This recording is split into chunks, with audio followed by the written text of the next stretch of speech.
नमस्कार दोस्तों, स्वागत है आप सभी का आपके अपने YouTube channel the final touch पे। उम्मीद करता हूँ कि आप सब काफ़ी अच्छे होंगे। तो चलिए स्टार्ट करते हैं हमारा आज का सीरीज मोस्ट इंपॉर्टेंट क्वेश्चन का, जिसमें कि आपके जो भी क्वेश्चंस होते हैं जो आपके एनटीपीसी, स्टेट पुलिस या फिर ग्रुप डी एग्ज़ाम के लिए काफ़ी ज़्यादा ज़रूरी होते हैं, वो सारे क्वेश्चंस मैं लेके आता हूँ और काफ़ी आसान तरीके से आपको समझाता हूँ। ये हमारा आज का पार्ट नंबर 31 है। इसके पहले मैंने 30 वीडियो बनाए हुए हैं और काफ़ी अच्छे तरीके से आपको समझाया हुआ है। उसमें डीआई से लेकर के जो नॉर्मल क्वेश्चन एग्जाम में आते हैं सब कवर्ड हैं, और उसके प्लेलिस्ट का लिंक मैंने डिस्क्रिप्शन बॉक्स में दे दिया है नीचे, तो आप वहां से जा करके सारे वीडियोस देख सकते हैं। सारे वीडियो को देखिए, वीडियो को अंत तक ज़रूर देखिए, क्योंकि सारे के सारे सवाल क्या हैं, काफ़ी इंपॉर्टेंट हैं। चलिए स्टार्ट करते हैं आज का हमारा सवाल नंबर पहला।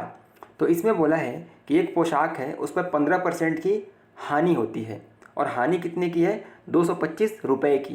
क्रय मूल्य ज्ञात करना है। तो देखो, मान लो कि जो पोशाक है वह 100 रुपये का है, यानी कि उसका क्रय मूल्य जो है 100 रुपया है। 100 यूनिट, मान लो 100 यूनिट है, और उस पर 15% की हानि होती है, यानी कि 15 यूनिट की हानि होती है, और इसका मान दिया गया है 225 रुपये। 15 यूनिट की हानि होती है 15% की, तो 100 पे अगर 15% की हानि है तो कितने के बराबर है? 15 के बराबर है, और 15 का मान दिया गया है 225 रुपये। तो यहाँ से अगर आप 1 यूनिट का मान निकालोगे तो 225 बटे 15 लिख दोगे, तो ये कितनी बार में कटेगा? 15 15 में 225। और अब हमें मिल गया कि 1 यूनिट का मान कितना हो गया? 15। और हमें पूछा क्या है? क्रय मूल्य पूछा है। तो क्रय मूल्य कितना है? 100 यूनिट है, तो 100 यूनिट इंटू 15 कर दोगे तो कितना आ जाएगा? 1500। यानी कि 1500 रुपये का वह पोशाक है जिसको कि 15% की हानि पर बेचेंगे अगर, तो हानि कितने का होगा? 225 रुपये का। अगर मान लो इसी सवाल में आपसे पूछता कि इसका विक्रय मूल्य कितना है, एक पोशाक है, 15% की हानि होती है, तो 225 रुपये की हानि होती है, ठीक है, और इस पोशाक का विक्रय मूल्य यानी सेलिंग प्राइस बताइए, ठीक है। तो यहाँ तक तो आपको ऐसे ही करना है कि 1 यूनिट का वैल्यू कितना आ गया? 15 आ गया। अब अगर मान लो कि 100 का सामान है और उसको 15% की हानि पे बेचेंगे तो कितना हो जाएगा? 100 माइनस 15 कर देंगे तो कितना बचेगा? 85, ठीक है। और 1 यूनिट का मान अगर 15 है तो 85 यूनिट का मान कितना हो जाएगा? उसको 15 से गुणा कर दोगे, 15 पचे 75 हासिल 7, और 15 अठे 120, और 7 कितना हो जाएगा? 127, यानी 1275 जो हो जाएगा आपका, इसका क्या हो जाएगा? विक्रय मूल्य, यानी कि सेलिंग प्राइस हो जाएगा। तो आपसे कुछ भी पूछ ले, आप इसको आराम से सॉल्व कर सकते हो, ठीक है। तो ये तो हुआ, थोड़ा सा लंबा टाइम लगा। डायरेक्ट भी आप कर सकते हो कि भाई 15% की हानि है और हानि बराबर है 225 के, तो 15% का वैल्यू दिया गया है 225, तो 1% की वैल्यू कितनी हो जाएगी? 15 15 में 225, और जो कॉस्ट प्राइस होता है हमेशा 100% के बराबर होता है। तो अगर कॉस्ट प्राइस 100% के बराबर होता है तो 100% बराबर कितना हो जाएगा? 15 इंटू 100, यानी कि 1500, जो कि ऑप्शन नंबर बी में दिया गया है। तो काफ़ी आसान सा सवाल है, आप इससे सब कुछ निकाल सकते हो। आपसे क्रय मूल्य पूछे, विक्रय मूल्य पूछे, कुछ भी आप निकाल लोगे। आई होप समझ में आया होगा आपको।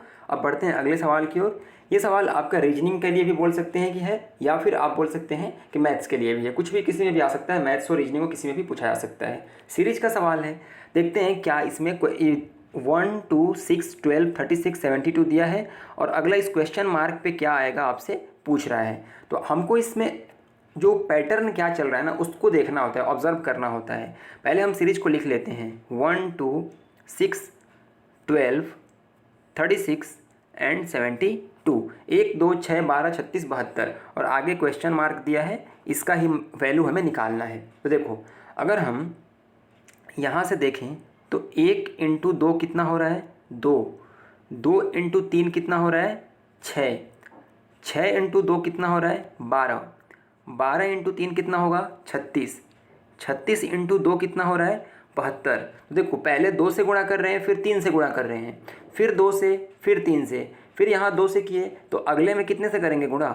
अगले में 3 से गुणा करेंगे, तो कितना हो जाएगा? 3 दूनी का 6 और 3 सते 21, यानी कि क्वेश्चन मार्क जो दिया है उसके जगह पे 216 आएगा, जो कि ऑप्शन नंबर डी में दिया गया है। तो उम्मीद करता हूँ समझ में आ गया होगा वो ये क्वेश्चन आपको। सिर्फ आपको पैटर्न समझना है इसमें कि पहले 2 से गुणा किया, फिर 3 से किया, फिर 2 से किया, फिर 3 से किया, फिर 2 से किया, फिर 3 से किया। मान लो यहाँ 216 दे करके और आगे क्वेश्चन मार्क यहाँ दिया होता तो आप कैसे करते? तो फिर आप यहाँ पे 2 से गुणा कर देते तो आपको अगला टर्म इसमें मिल जाता।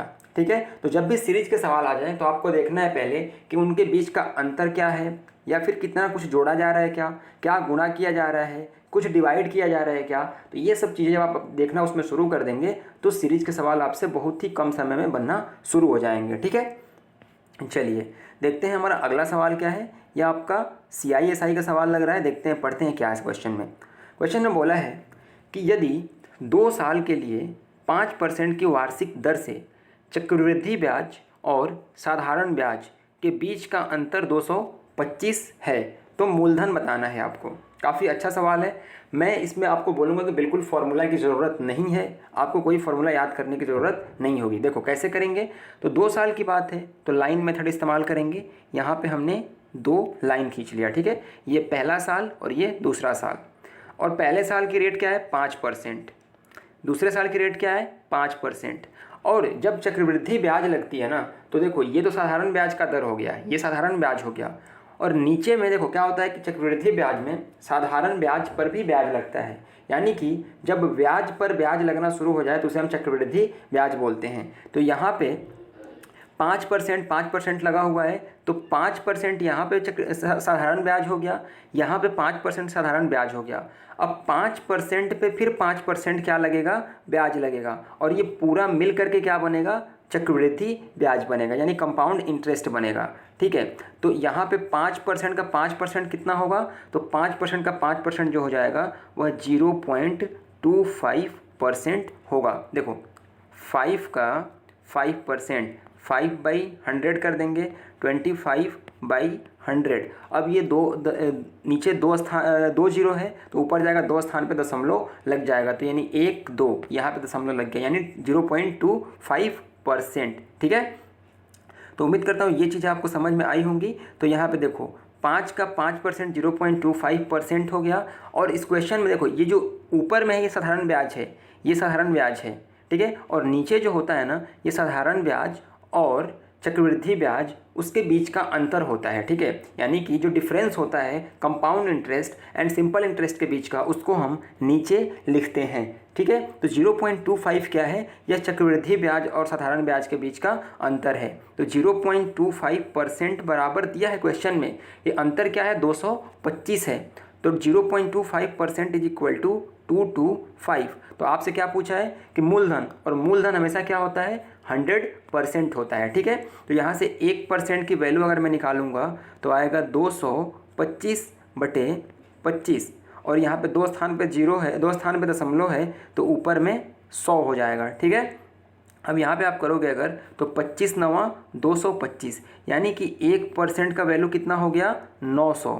ठीक है, 1% का वैल्यू अगर 900 हो गया तो 100% का वैल्यू कितना होगा, तो सिंपली कुछ भी नहीं करना है, इसके आगे 2 जीरो चिपका देना है, मतलब कि 900 के आगे 2 जीरो लगा दिया। अब ये कितना बन गया, तो 9000 बन गया, जो कि ऑप्शन नंबर डी में दिया गया है। तो उम्मीद करता हूँ ये सवाल आपको समझ में आया होगा।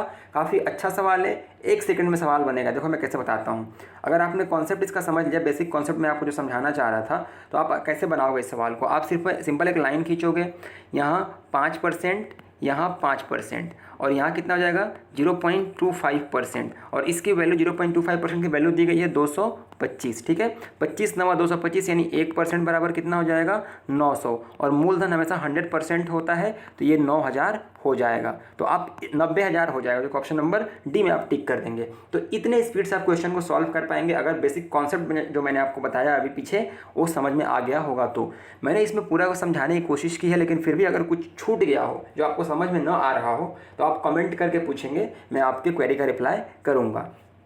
ठीक है, चलिए अगला क्वेश्चन देखते हैं। ये क्वेश्चन इंग्लिश में ही आ गया है, देखते हैं फिर भी इंग्लिश में भी समझ लेंगे आप क्या बोला है क्वेश्चन में।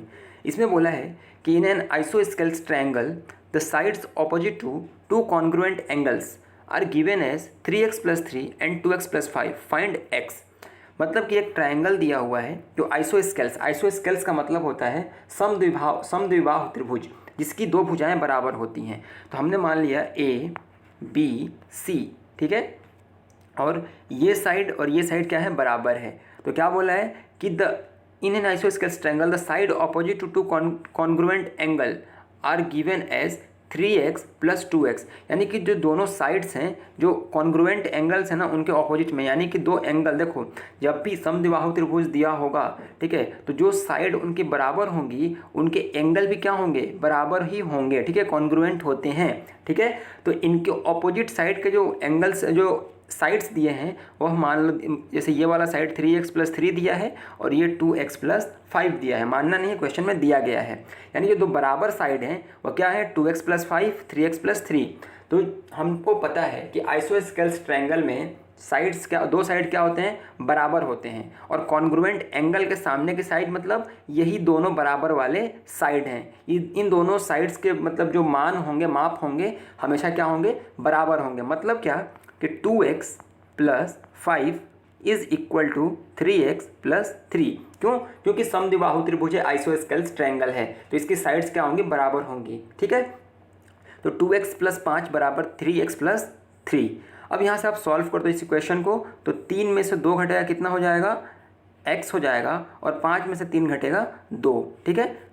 बेसिकली मैंने 2x को इधर ले गया और 3 को इधर ला दिया, तो x = आपका मान कितना आ गया, 2 आ गया, ठीक है। और यही क्वेश्चन ने पूछा था जो कि ऑप्शन नंबर डी में दिया गया है। तो इस तरीके से आप इस क्वेश्चन को आराम से सॉल्व कर सकते हो, कोई दिक्कत नहीं होगी। और ये वाला जो सवाल है, ऐसे सवाल मैंने पहले कराए हुए हैं, तो आपके लिए मैं एक क्वेश्चन छोड़ता हूँ, असाइनमेंट है आपके लिए। आप इस सवाल को सॉल्व करोगे और जो भी आंसर आपका होगा, आपको कमेंट बॉक्स में कमेंट करके बताना है कि क्या इस सवाल का आंसर होगा। मेथड क्या अपनाना है मैं आपको समझा देता हूँ। देखो मेथड क्या करोगे इसके लिए, आप कि पॉइंट को पहले भूल जाओ, ठीक है, पॉइंट को भूल जाओ, क्योंकि पॉइंट से कोई फ़ायदा नहीं होने वाला है। देखो एक को तो एलिमिनेट कर दोगे आप, क्यों? क्योंकि यहाँ पे एक स्थान पे दशमलव है और यहाँ पे 2 स्थान पे दशमलव है, यानी कि दशमलव जो होगा 3 स्थान पे तो आएगा, लेकिन ऑप्शन A, C और D में 3-3 स्थान पे ही दिया गया है, तो आप ज़्यादा कुछ कर नहीं पाओगे। तो इसको कैसे करोगे, देखो 5, 7, 6 लिखो और इंटू 70 + 2 लिख लो, और उसके बाद इसको मल्टीप्लाई कर दोगे और मल्टीप्लाई करके जोड़ दोगे तो आराम से इसका आंसर आ जाएगा। तो ये सवाल मैं आप लोगों के लिए छोड़ता हूँ, आप इसका आंसर मुझे कमेंट करके बताएंगे, ठीक है। उम्मीद करता हूँ कि आपको ये वीडियो समझ में आ रहे होंगे, पढ़ाना मेरा अच्छा लग रहा होगा। अगर वीडियो अच्छा लगा हो तो वीडियो को लाइक ज़रूर कर देना, चैनल को सब्सक्राइब कर देना और दोस्तों के साथ शेयर भी ज़रूर करना। तो मिलेंगे अगले वीडियो में, तब तक पढ़ते रहें, आगे बढ़ते रहें। जय हिंद।